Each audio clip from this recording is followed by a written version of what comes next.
Hello and welcome to your tutorial refresher on Photoshop and Photopea.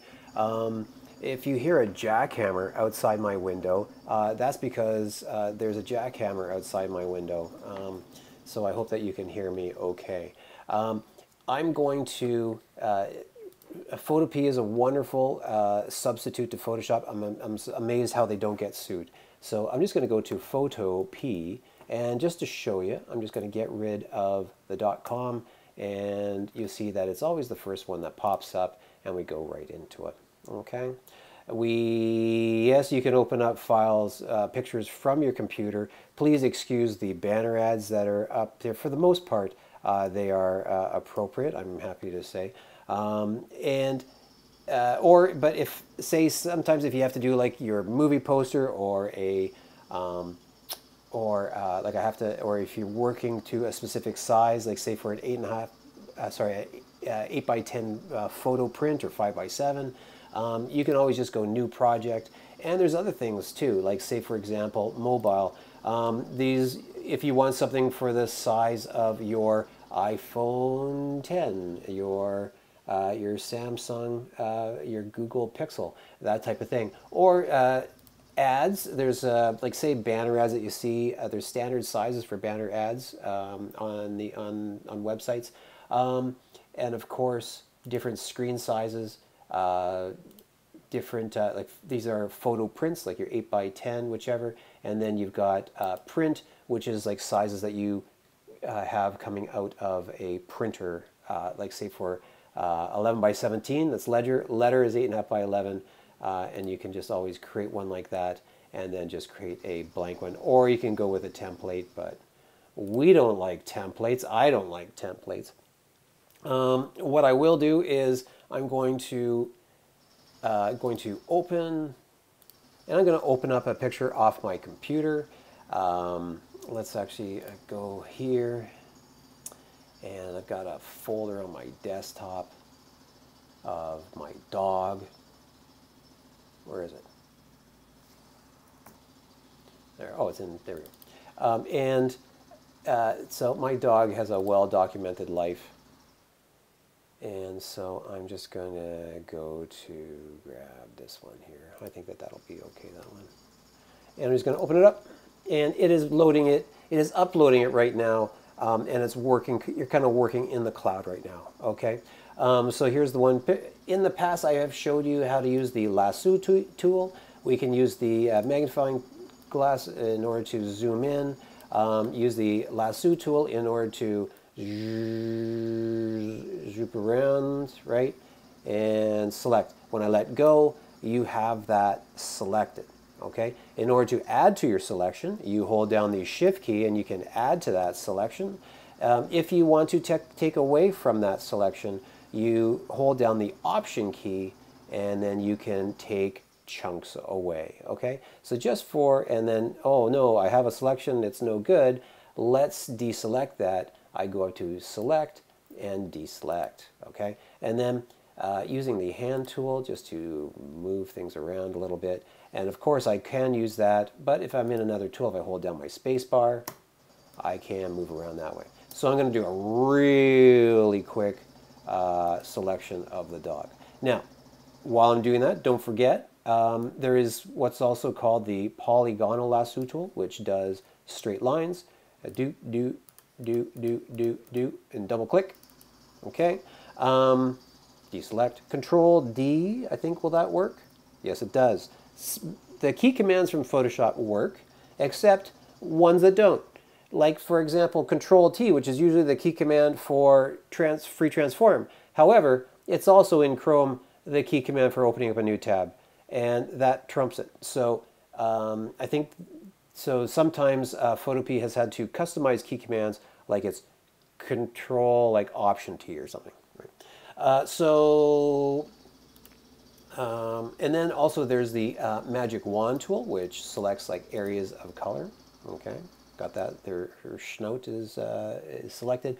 And what's also cool, the object selection tool, which is probably one of the most powerful ones that deals a little bit of AI, but it's good, but it's not. If I were to click and drag I want to do that. I think it's got to take time to think about it. Oh, so if I click and drag over the dog and then let go, it's analyzing and maybe trying to clip her out. And you can see it's done a pretty good job of where there's a decent amount of contrast, but then just totally like obliterate it somewhere else. So it's just because like she's two-tone, right? So, so I'm just going to go back and do it by hand. I'm just going to add to what's there. Okay, and I'm just going to do a real hack job. And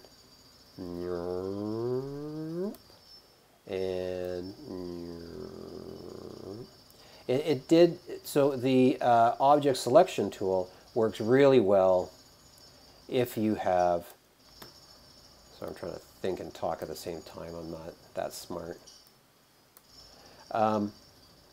It works really well if, say, you have like somebody against like a white wall or like a pretty monochromatic wall.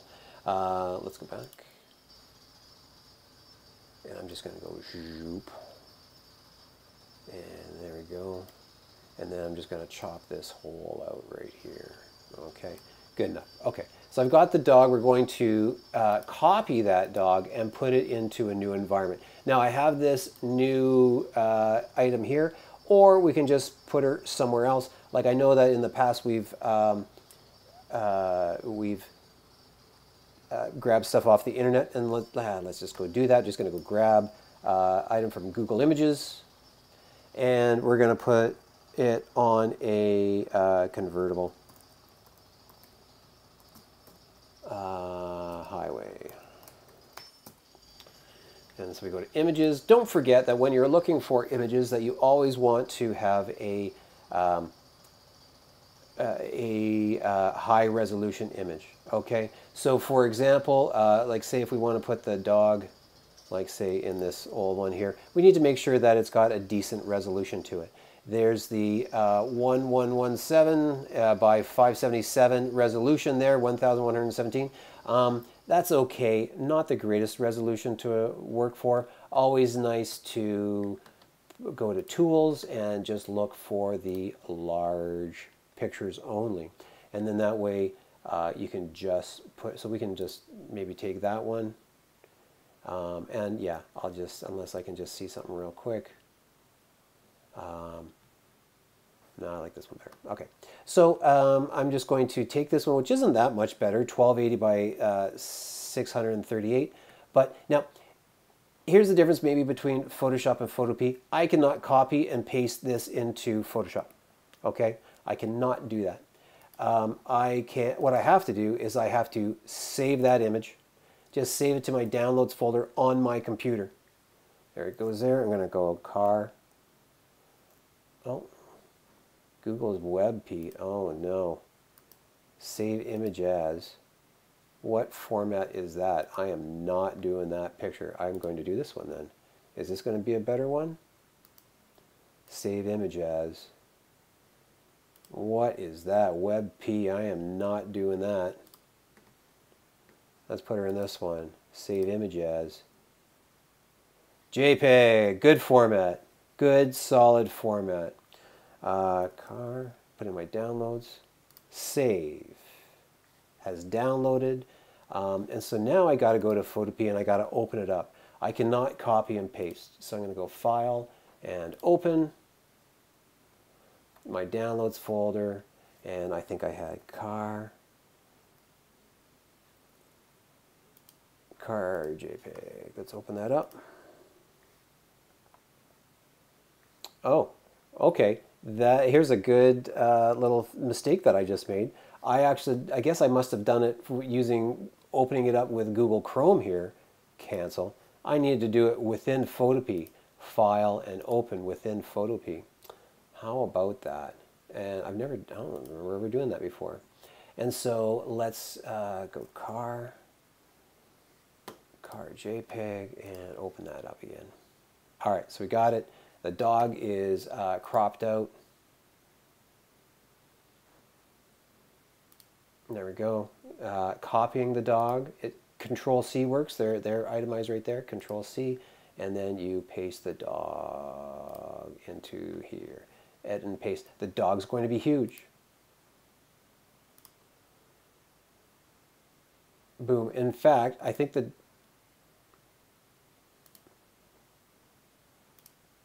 there we go. The dog's going to be huge. And so the reason being is that you're matching, like, this picture was taken with like 5,000 pixels wide by 3,000 pixels high, and it's trying to put that into a 1248 by 702 space. So the dog has way more pixels. So we're going to free transform that down, edit, free transform, and we hold down the shift key while we bring this down in order to keep things proportional. Okay. So I'll show you, like if I have it there, I can make her squishy, but I don't want to, so I hold down the shift key there. Okay, going to flip it over, going to go flip horizontal, and going to put her into, oops, Control Z. I did the whole thing. Okay, edit, free transform, bring that down. There we go. Flip horizontal. Bring it down some more. There we go. There we go. And if you want to do something, you want to save it, just double click or hit your enter key in order to activate that transformation. That's not done. Don't forget about the whole foreground, middle ground, background thing. So like if I were to zoom in, okay, nice little toy car here. Like nothing real is nothing is real about this anyways. Just going to take the foreground of my windshield, and I'm not going to worry about that other stuff. I'm just going to go down here, and this is going to be my foreground. There goes the jackhammer, so I'm not sure if you can hear it or not. Going to copy that, and then if I hide stuff, I'm just going to show you, I'm just going to paste that back down. Did I not copy it? Oh, maybe I had the wrong layer selected. Maybe I had the wrong layer selected. Let's try that again. Going to copy that, and then going to paste it. There we go. And so now what I have copied is now in its own layer. Now it lays over top, perfectly over top of this, and you don't necessarily see it unless I kind of hide a layer.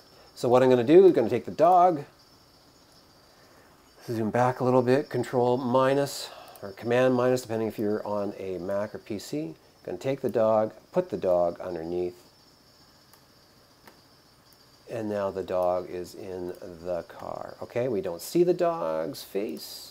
We're going to chop out. I'm going to use the polygonal tool here. I'm going to chop out the part of the windshield here, and not this part. I'm going to fudge. I would normally do where the steering wheel is. Now hit delete. We can see the dog. Okay. It's a little too perfect. So what I would do is I would take a sample of this. I would take a sample of this color, and I would take a sample of that color, and it shows up in my foreground tool. Or if I click on this, this color comes up, and then I can just pick whatever the color I want. Why am I doing this? I'm going to take this color, okay, maybe this color, and I'm going to make a little windshield. So just going to just fill that in with a little bit of color there. And I've got that selection, and I'm going to fill with my foreground color. Click OK, and it has done that. But might as well put, oh, I didn't make a new layer first. I am just not doing well today. If I click down here, I go new layer, and I got a new layer here, and I'm going to fill it. I made a few mistakes today. Okay, get rid of selection, Control D or Command D, and I'm going to throw it underneath my foreground layer so you don't see, so you get those nice edges. and then make that semi-transparent. Here's my opacity. If something is opaque, you can't see through it, but I'm adjusting that. So we're just going to give it a little bit there. Okay, so this, oops, there we go. Just zoom back. And so this is what we've got right now. Okay, I haven't adjusted any lighting, I haven't done anything like that, but you get the idea. And that is your basics of Photoshop. A quick little review in a few seconds. Okay, have a good day. Take her easy.